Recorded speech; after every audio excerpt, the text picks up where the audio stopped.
My name is Juliet Vaughn, and I walked into my sister's wedding alone. Completely alone. Not because I didn't have someone to bring, but because I wanted to remember what it felt like to stand tall without anyone shielding me. That moment. That walk. It was like stepping into a courtroom where everyone had already decided I was guilty of being a woman past 30, unmarried, and too successful for her own good. As I entered the grand ballroom, heads turned, mostly for the wrong reasons. I caught whispers. I saw the subtle smirks from my sister's new in-laws. The women leaned toward each other, eyes scanning my dress, my hands, and the obvious absence of a ring. One of them muttered loud enough for the people behind her to hear, "Poor thing, still can't find anyone to bring."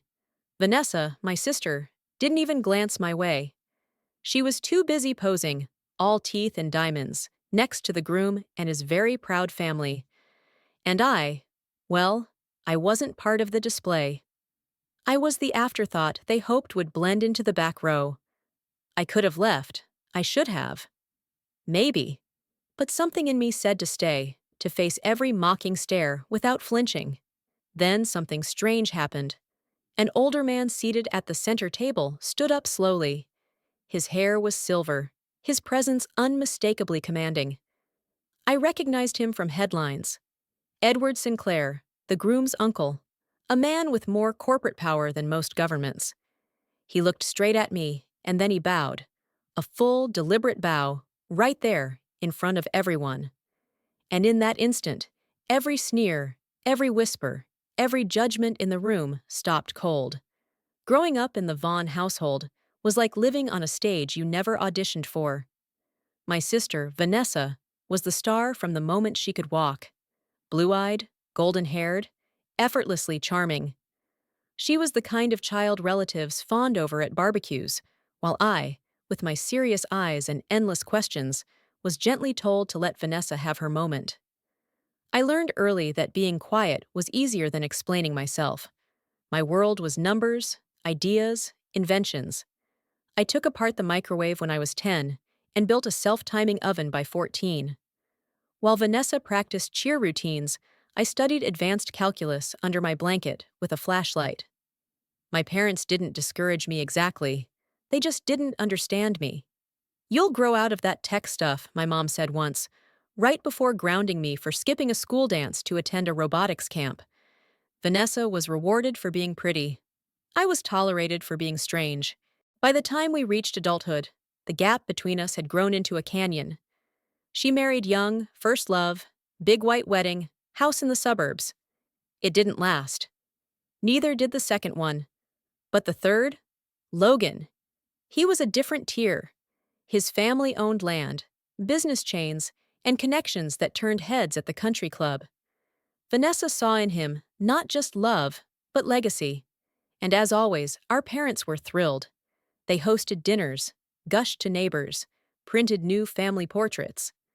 My name never came up. I was invited to the wedding because, well, I am her sister. But I was warned. Don't make it about you, as if I ever had. I booked a flight, RSVP'd for one, and cleared my schedule. I didn't have the time, but I went. Not for them, but for myself. The morning of the wedding, my mother called, just to remind me not to wear anything too loud or too businessy. "You're not presenting at a summit, Juliet," she said, laughing. "This is a family event. Try to blend in, okay?" I smiled through the phone. "Sure, I'll do my best." Of course I didn't blend in. I wore black, clean lines, no sparkles, my hair in a low knot, minimal jewelry. I looked like myself. And I suppose, in a room designed to spotlight Vanessa, looking like myself was already too much. I arrived on time, alone. I caught the looks, some surprised, some amused. Vanessa's new in-laws gathered near the altar, sipping champagne and throwing glances my way. One of the aunts nudged another and whispered, "Is that the one who's single?" With the same tone one might use for unemployed or recently paroled. I didn't flinch.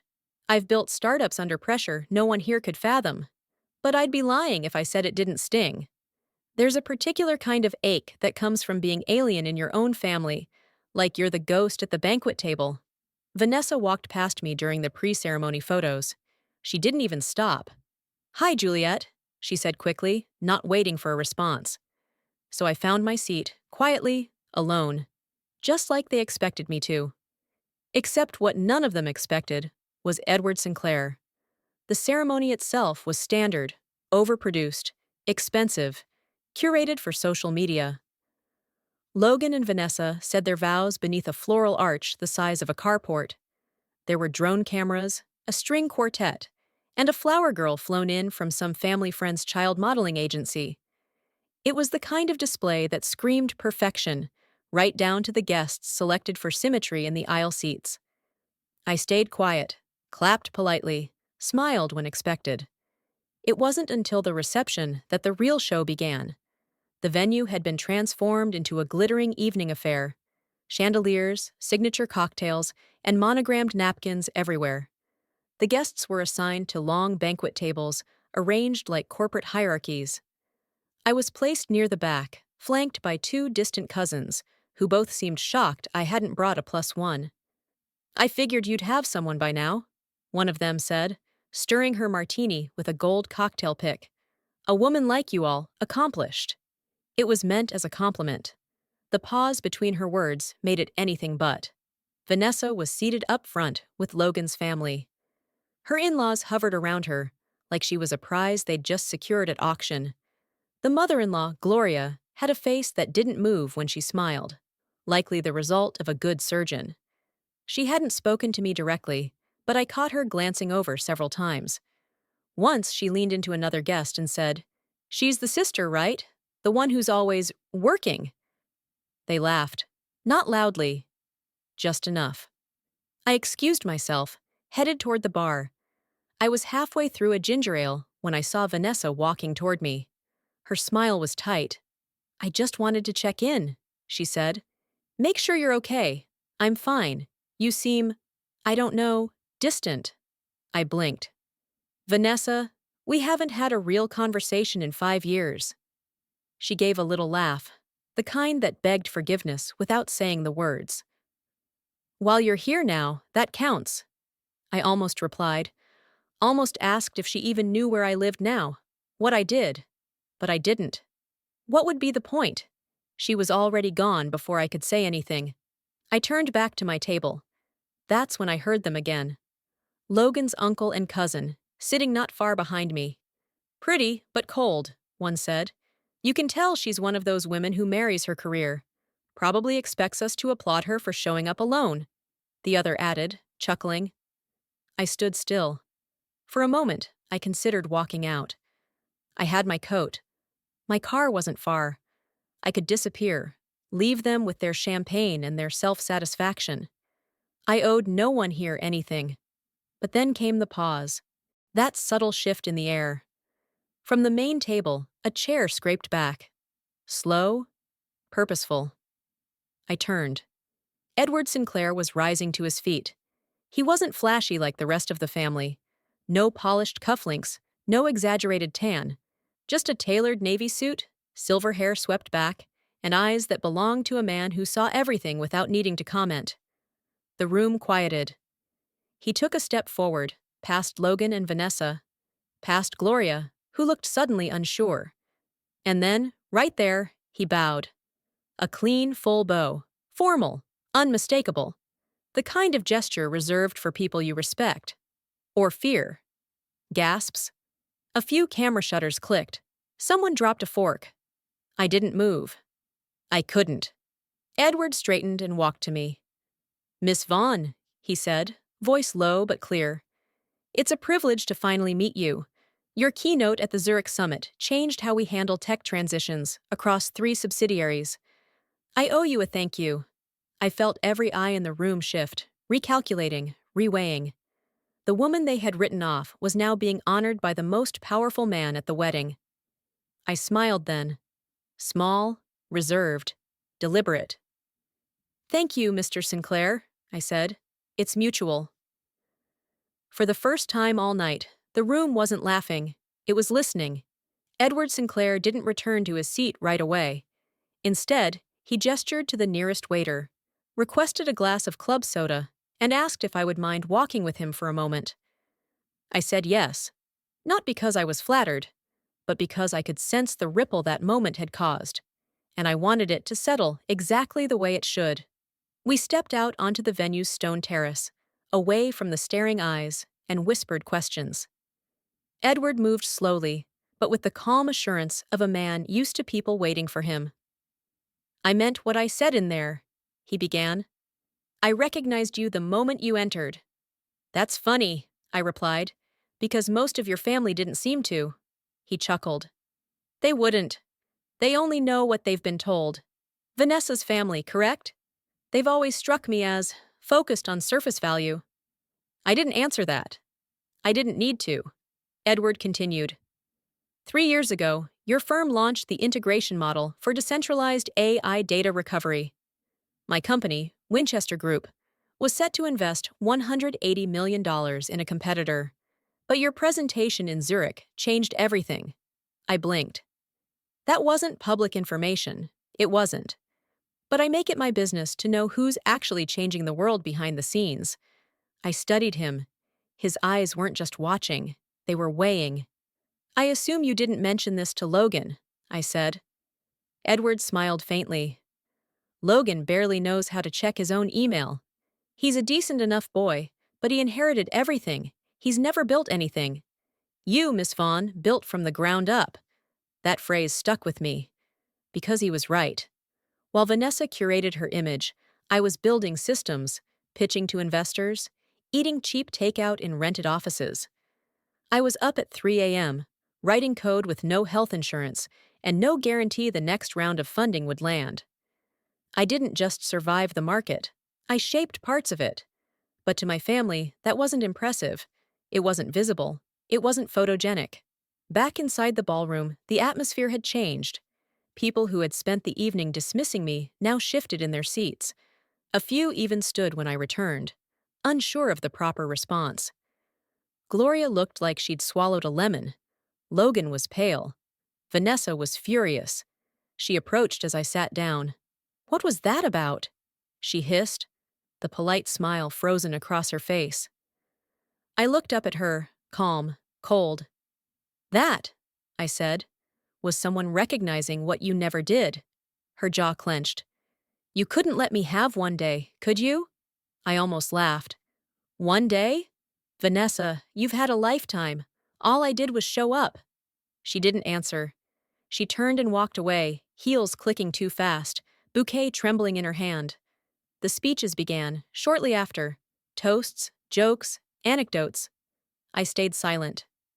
Edward remained seated at my table, offering quiet remarks now and then, most of which went over the heads of everyone else. Then came the final toast. Logan's father. He rambled through the usual. Love, marriage, family.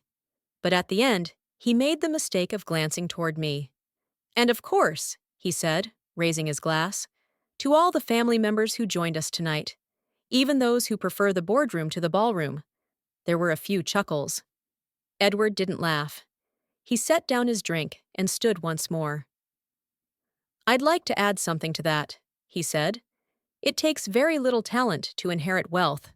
It takes even less to marry into it. But the woman sitting beside me tonight, Juliet Vaughn, has done neither. She's created value where there was none. She's earned respect in rooms none of you will ever be invited into. So, if we're raising glasses tonight, mine is to her." The room went silent again. And this time, no one dared look amused. When Edward made that toast, I didn't smile. I didn't look around for validation or acknowledgement. I kept my gaze steady on the table in front of me, one hand resting on the stem of my glass, the other still. There's something more powerful than being praised. It's being understood. And in that moment, I knew someone in this room finally saw me. But it wasn't my family. They still shifted in their seats, avoided eye contact. Vanessa looked like she wanted to scream, but was too afraid to ruin her wedding photos. My parents were frozen, both clinging to polite expressions that didn't reach their eyes. They didn't know whether to feel proud or ashamed. I could see it, my father trying to remember what I'd told him 5 years ago about my business. my mother recalling that article someone forwarded her, but she never read.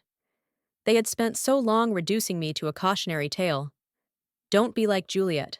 She's too cold, too ambitious, too alone, that they couldn't recalibrate fast enough now that the world was applauding. But I wasn't there for their applause. Truth is, for years, I had carried the weight of wanting them to see me, wanting my mother to brag about me, like she bragged about Vanessa's handbags, wanting my father to ask me about my latest project instead of whether I had finally met someone. I wanted them to care, but on their own terms, not out of obligation or embarrassment. Eventually, I stopped trying. I worked, I traveled, I failed, succeeded, failed again. I lived a life with edges, with risk, with meaning. And in doing that, I stopped waiting for their approval. This wedding was supposed to be another chapter in their curated family story, the beautiful daughter marrying into wealth, the other one attending in black, like a ghost from a different book. But I'm not a ghost. I'm the architect of my own story. And if they couldn't see that, I was done handing them the blueprint. Later that evening, after the music resumed and the noise returned, my mother approached me. Her steps were hesitant, the way you walk across a frozen lake you're not sure will hold. "You look beautiful tonight," she said softly. "Thank you," I replied. She paused, then added, "We didn't know about all that." "About Zurich? About Mr. Sinclair?" "I know," I said. "We're proud of you, Juliet."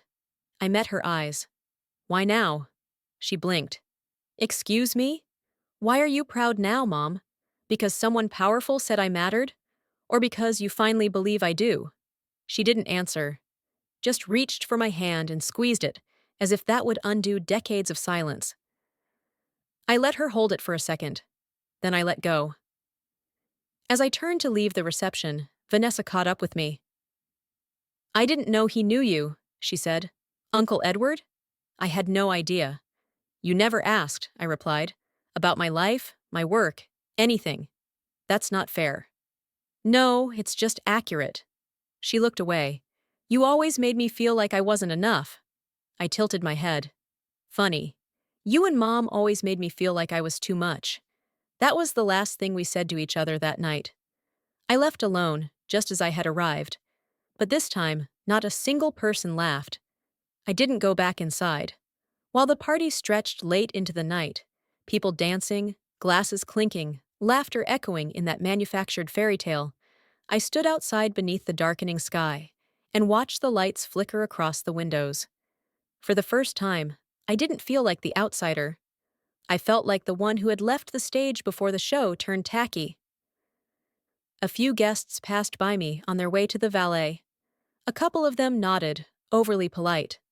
One man, a junior executive from a firm I'd acquired years ago, approached me nervously and said, "I didn't know you were that Juliet Vaughn."